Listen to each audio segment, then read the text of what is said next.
He was winning the row, but completely gassed out and tapped to a white belt.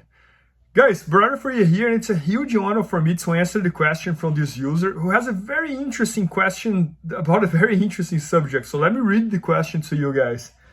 Hey Bernardo, I'm 42-year-old purple belt, and something happened recently that's been on my mind. I was winning a row against a white belt, but then I completely gassed it out and ended up tapping to this white belt. It was really frustrating.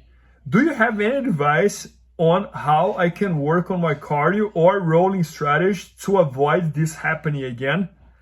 So first thing I'm gonna say here is like, don't feel bad, everybody has been on this situation, and training is training, everybody can tap to everybody. And I remember even as a black belt, I have tapped to blue belt. I don't remember being tapping to white belt, but I have tapped to blue belts, for example. And that happens. There's nothing wrong with that. That can happen with anybody. But anyways, but your question here is, what can you do to improve your cardio? So first thing I'm gonna say here is, an knowledge that I love is that Mike Tyson, he says that in boxing, everybody has a strategy until they get punched in the face. I translate this quote to Jiu-Jitsu saying that in Jiu-Jitsu, everybody has a strategy until they get tired. So that's the point here. So you're 42-year-old, you're a purple belt. I don't know how old or how young was this white belt, but let's say that this white belt was probably 22 years old, very athletic. So if you get tired, it doesn't matter how good your jiu-jitsu is. Your things will stop working. And then this guy who has a much worse jiu-jitsu than you, but is way more athletic than you, might end up tapping you. So it's good to have that in mind. Just to understand that it doesn't matter how good is your technique. If you get tired, your techniques literally starts disappearing because you can't execute the techniques in the proper way if you're very tired. So keep that in mind. And now my tips here to improve your cardio is, in my opinion, the number one way to improve a cardio in jiu-jitsu is training more jiu-jitsu. So what do I mean with that? So if you do 3 rolling sessions per training, I would try to do 4 or 5. So I think that's the best way to improve the cardio. And also the level of those rolling sessions really matters. So for example, if you are purple belt and most of your rolling sessions is with people lighter than you and lower belt than you, it's much easier to manage your cardio. And then if all of a sudden you're training with people stronger and heavier than you and higher belts than you, now it's harder to control the cardio, to control the resistance, the endurance.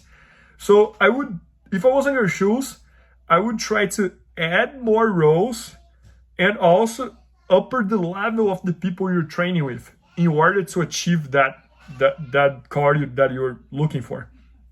And there are other things that you can do as well. So for example, doing physical conditioning outside of jiu-jitsu, I think also helps the cardio because, for example, when I used to compete in jiu-jitsu, I love to do sprints. So I would go to a park, like for example, when I was living in Central Park, when I was living in New York City, I would go to Central Park and I would just do sprints for like 10 minutes or so. And I really felt that this would really push my cardio. So that was one thing that I used to do. So anyways, number one thing I would say here is try to train more jiu-jitsu, try to do more rows. Maybe try to do some speed drills. That's another thing that I used to do as well. When I was training at Marcelo's, many days I would finish the training and I would do like 5 minutes round of crazy fast speed drills just to push my heart, just to push my cardio. And that helped. So try to do more rolling sessions, try to improve try to do more speed drills. If you can do cardio outside of jiu-jitsu, like sprints, or maybe even just like running for 10-15 minutes on very high speed, I think that helps. And also like lifting weights, I think it's gonna overall improve your conditioning, which also is gonna help your cardio. So again, number one thing, try to do more rolling sessions with better people. And don't feel bad that this happened. And instead of using this as an issue, try to use that as a leverage, like try to, okay, this happened, and the reason that this happened was because I got tired. So now you know what you have to fix, you know, like. And another thing that I would say as well is that in jiu-jitsu, many times I feel like a cardio type of tired. My heart is really pushing, and sometimes it's really like I feel like I don't have the resistance to lift anymore. So that's why I think it's quote unquote like working on your cardio and also working on your resistance.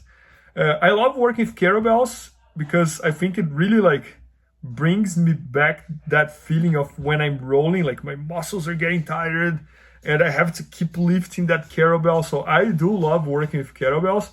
But the reality is that I think any extra thing you do, it's gonna help you out. I have seen people who lift weights, I have seen people who do kettlebells, I have seen people who do body workouts. I have seen all types of people. I have seen people like Marcelo Garcia. He didn't used to work out at all, was just jiu-jitsu. He didn't used to lift weights, he didn't used to go to the gym and do anything. It was just like jiu-jitsu training. So there's all type of things, but I think the most important thing here is try to upgrade a little more, like wherever you were doing. Like, so if you're just rolling, try to roll a little more and a little harder, and I think that's gonna massively improve your cardio. And don't feel bad about what happened. I mean, like, I think it's part of the game. Everybody, if you're training every day, doing a lot of rolls, you will tap to lower belts. You gotta keep that in mind. But I think what you're doing, this reflection, is also very helpful. So I think you're doing great, like trying to reflect on why that happened. Well, why did I tap to this white belt? Was a skill problem or was a conditioning problem? It sounds like was a conditional problem, which is good news. So anyways, I hope that helps you. And guys, if you guys have any jiu-jitsu questions like this question that he had, I'm trying to keep everything anonymous, so don't worry, I'm not going to share who you are, where you live, etc. So just ask me those questions either here in the comments. I'm trying to read all the questions that have questions, that have question marks, and or send me a DM on Instagram, and that's kind of how I'm collecting all these questions to answer to you guys. So hope you guys enjoyed, and hope to see you in the next video. Please help me out to grow my YouTube channel. Just click subscribe. And to watch more videos, just click under see more videos. I hope you enjoyed. BJJFanatics.com. Use the promo code YouTube Faria to get 10% off any instructional video. Improve your jiu-jitsu faster.